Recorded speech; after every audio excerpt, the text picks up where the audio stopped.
and we have to get around the system which will not report on it because they're part of the problem. They're part of the problem.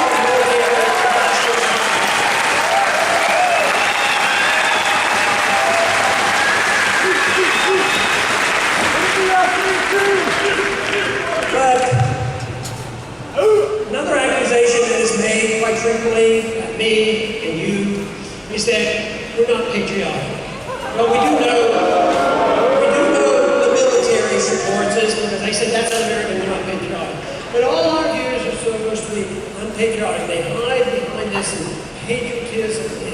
But I have been taught, and I have been convinced, that patriotism is that quality that permits us in a free society to criticize our own government when they're wrong.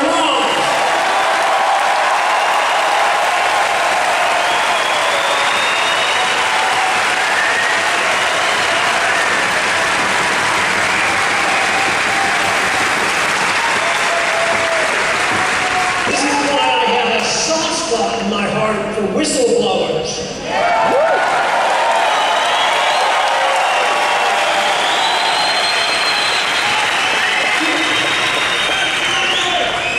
Whistleblower serves a very good function, quite frequently. One of the accused of treason.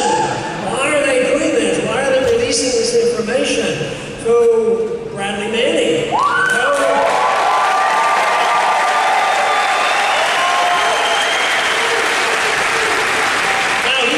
he's in the military.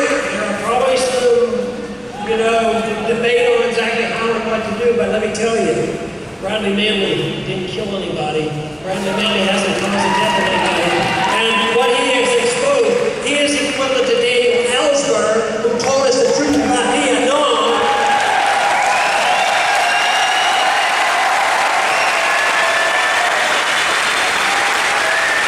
And when Daniel Ellsberg was under the gun, and also the government wanted to crack down on the exposure on the New York Times. The New York Times, printed the material that Ellsberg released, and that went to the Supreme Court, and Ellsberg did not go to prison. He was upheld, and the New York Times did not suffer either the consequence of this. So we're at this point, but just think right now, I'm afraid that if we took a poll across the country, and they say, should we try Assange for treason?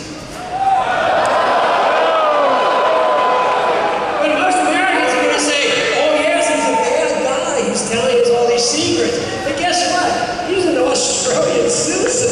I read about all the time. Let's try him for treason and bring him to the United States. So we have so much power and clout, even Sweden is submitting and saying, well, he gets here, we drop up some false charges and we send him over to the United States so he can have a fair trial. But those are the kind of things, those are the problems that we need to worry about, that we need to be concerned about, but they're also the kind of things that we can reverse, and that should be our goal. To change this, to know what a free society is all about, to know where we are, and what we need to do. We don't have to invent it. We've had a good taste of it. We don't have to go back to a static period in the 19th century because there are a lot of problems. Even the gold standard can be improved upon. So we want to advance the cause. I think the cause of individual liberty actually started in 1215, got a tremendous boost with our revolution and our Constitution. But we don't want to say we're going back. People who want tyranny, want big government, that's what is ancient, and that is what we should worry about. They're the ones who want to go back to the dark ages.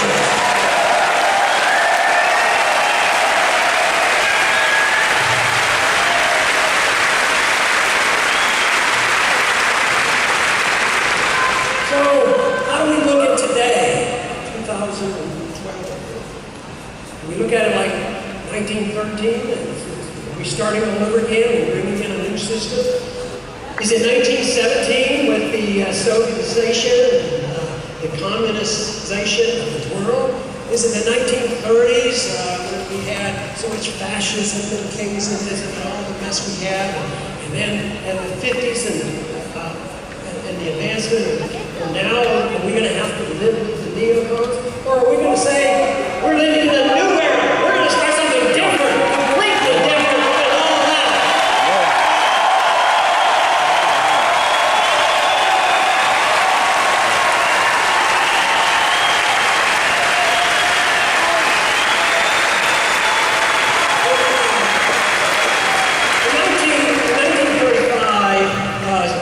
Sinclair Lewis wrote a novel, It Can't Happen Here. And that novel essentially was a warning because he believed it could happen here. It was an anti-fascist novel because he was very concerned about Mussolini and the Nazis. And his whole argument was that it can't happen here. And I would like to turn that around and say it can happen here. What can happen here, though, not in the negative sense, it can happen that we can reverse this. If we don't believe it can happen, then we don't have a perfect chance. We can turn it around if we can work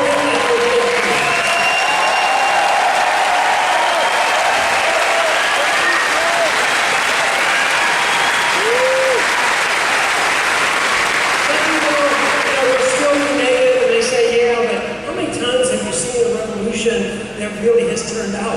All through the 20th century, so many revolutions and wars, divorce, wars, and all that. It never happened. And right now, we still have neocons all over the place. They aren't all in one party either. They're in all over the parties, and that's what we have to jump. But there have been times in our history, in the history world, where there has been success. In 1850, the British passed a law. It's called the Repeal of the Corn Laws. And it was an introduction into free market economics, repealing mercantilism and protectionism ushered in the age of the Industrial Revolution. And it was a difficult time. Peel, who was the representative, had this passed. He worked for many, many years, and it was finally passed. And it was smoothly. There were a lot of special interests involved. It worked smoothly, and they transitioned from mercantilism into a much better system. In 1919, they decided in this country that we were going to take care of the American people to make sure your habits, American people's habits, were wise and frugal. And so they passed this prohibition of alcohol. And it was an absurdity. It didn't work. But what happened in the early 1930s? By 1933, the people rose up and said, this is ridiculous. Prohibition is bad. And they repealed prohibition. So someday we're going to wake up and say the same thing about all drugs and say, right now we're getting a lot more support for this. Repeal these drug laws, get rid of the crime associated with drugs.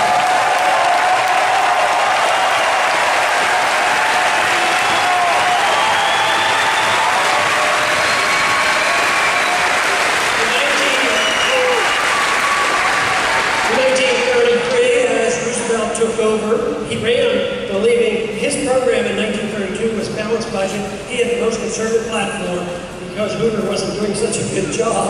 And he said that he would defend the gold standard and balance the budget and cut spending. Well, that didn't exactly happen because the first thing he did was made it illegal for an American citizen to own gold.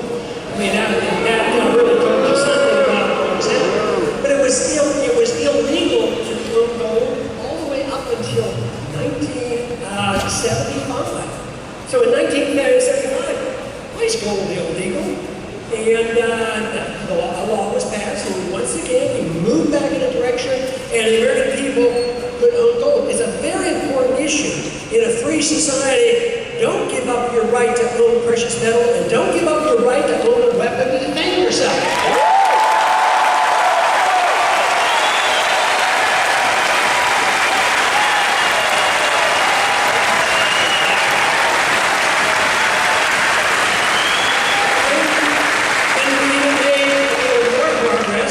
We had not minted any gold coins since the 1930s. So in 1985, once again, as a consequence of the Gold Commission, one thing that they came out of that, what we came out with, they would not go along with the views that I had on gold at the time, and they said, well, we'll throw something, so why don't we go back to minting gold coins again? Far from imperfect, not a gold standard, but it was a big thing. It was a big deal for us to take something minted. It was one of the very few constitutional authorities that we have to mint gold and silver coin. So that was restored in 1985. Point being is that it isn't inexorable that we move in the wrong direction. We can start moving in the other direction.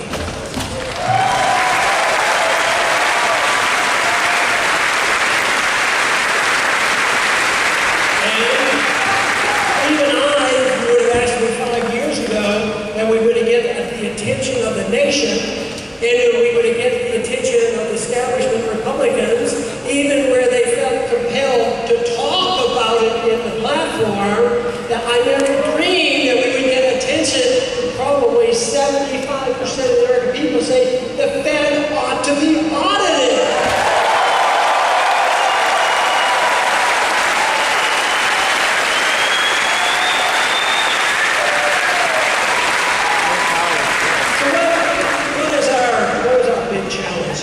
Challenge is can we restore natural right, God-given rights to our people so that we emphasize the fact that return of liberty solves many of our problems. Economic policies means private property, contract rights, gold standard, and get the government out of this business of regulating the market. The property rights regulates